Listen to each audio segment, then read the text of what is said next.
You anyway do very few films nowadays, and I always tell you that every time at the end of the conversation I tell you this, that Deepika और ज़्यादा movies करो ताकि we do more conversations. Yeah, you'll be saying I don't want to talk to you anymore.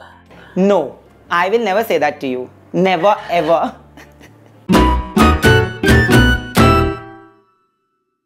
But you know, Deepika, when I knew that you're doing a film like Gehraiyaan, I of course knew that you had your heart in the right place.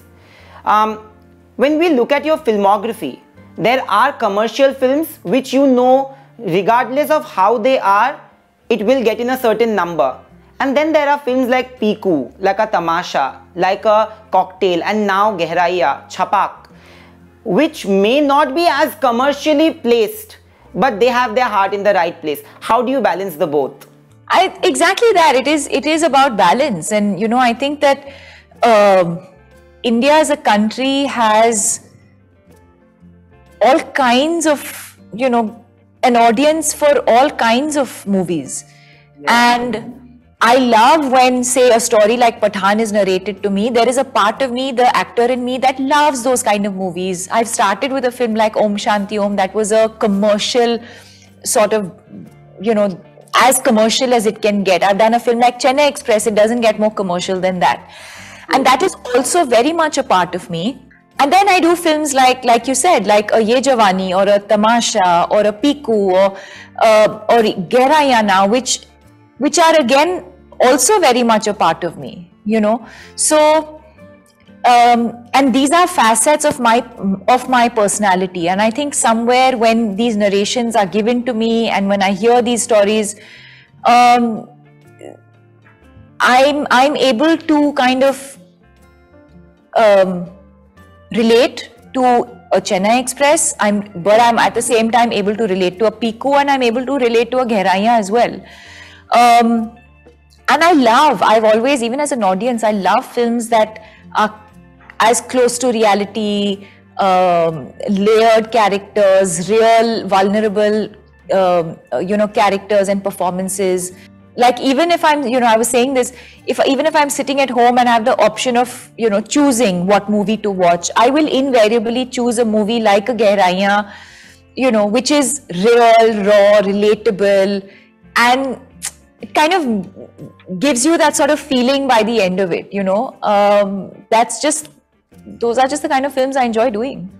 You know, my mother watched the promo of this film, and she knew that the movie is coming a little ahead, right? It got pushed.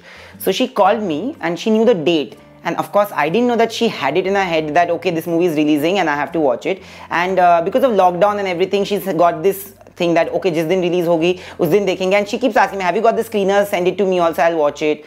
So she's waiting for this movie, and it is something that is catering to all age groups. Do you feel like when I see a Kabhi Alvida Na Kehna, today the audience has given the movie the respect it deserved back then, but there were a lot of judgments back then, you know. Today the audience is way more accepting and has evolved. Do you feel that is going to help a movie like Gehraiyaan find its true audience and true base? 100%, 100%. I think that a lot of the cues that we take today as you know, as creative people, whether it's a director, writer, actors, and the choices that we make, most certainly come from the fact that we are today catering to an evolved audience, and we are catering to a hungry audience, and we are catering to an audience that is so ready for all kinds of content. So yes, most certainly. I mean, I think that if, you know, the fact that they are ready is what gives me the confidence to say yes to a film like Gehraiyaan. But were you ready for the judgment? Because when you do a film like this, there are of course going to be judgment, you know, because eventually everybody is not as evolved to accept it even now. Hopefully they won't when the film is done. Hopefully by the end of the movie, they'll realize that we have been conditioned to think of films like this and conditioned to think of characters like this.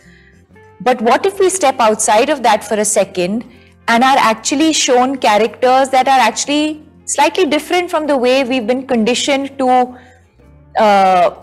view them? What if we show you a film now that actually tells you or explains to you or takes you on this journey on as to why this character makes the choices that she makes? Yeah. And I think that the minute you've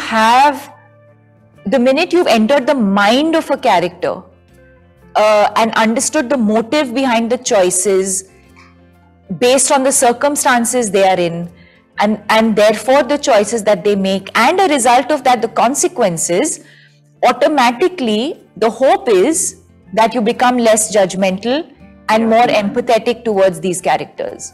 Absolutely, absolutely, I agree.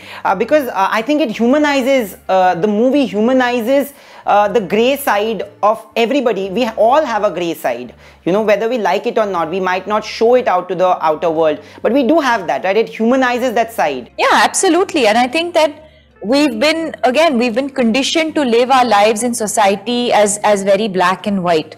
This is right, this is wrong, this is good, this is bad. Who set those parameters? Who set those boundaries?